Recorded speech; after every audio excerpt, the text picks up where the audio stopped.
কোথায় গিয়ে জিনিস কিনবে? সবাই কি শপিং মলে যাবে? এই চোখের সামনে হাজার হাজার লুট হচ্ছে এই শহরে। যারা বলছেন নিজের দোকানে ব্যবসা করছেন, তারা পৌরসভার ট্রেন দখল করে দোকানের অর্ধেক শোরুম করে নিয়েছেন দেশবন্ধু রোডে, ব্যাংক রোডে। তাদের দিকে পৌরসভার নজর পড়ে না। আজকে বলছেন জবরদখল, একদিনে তো হয়নি।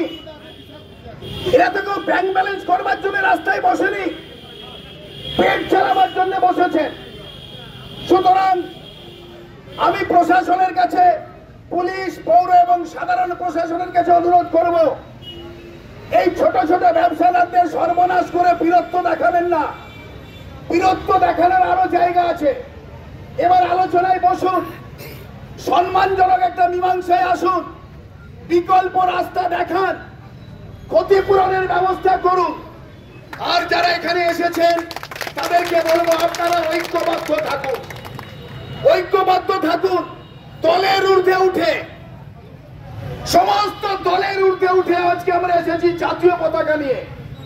জাতীয় পতাকা নিয়ে আমরা যে যা রাজনীতির সঙ্গে যুক্ত থাকি না কেন, আজকে কিন্তু আমাদের একটাই দাবি, যে ক্ষুদ্র ব্যবসায়ী রামপুরহাট শহরে যারা হকার বন্ধু, তাদের স্বার্থ রক্ষা করার জন্য আমাদের ঐক্যবদ্ধ থাকতে হবে।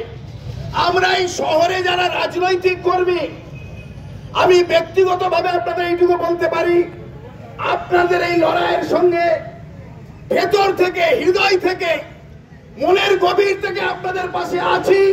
যতদিন না পর্যন্ত আপনাদের জয় হবে, আপনাদের সঙ্গে থাকবো। আপনারা ঐক্যবদ্ধ থাকুন, ভরসা রাখুন ওপরওয়ালায়।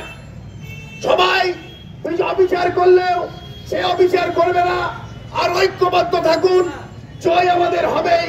কারণ আমরা কারো রুটি রুজি ছিনতাই করবার জন্য জড়ো হইনি, নিজের রুটি রুজি রক্ষা করবার জন্য জড়ো হয়েছি। আমরা কারুর ওপর অবিচার করিনি, নিজেদের বিচার চাইবার জন্য জড়ো হয়েছি।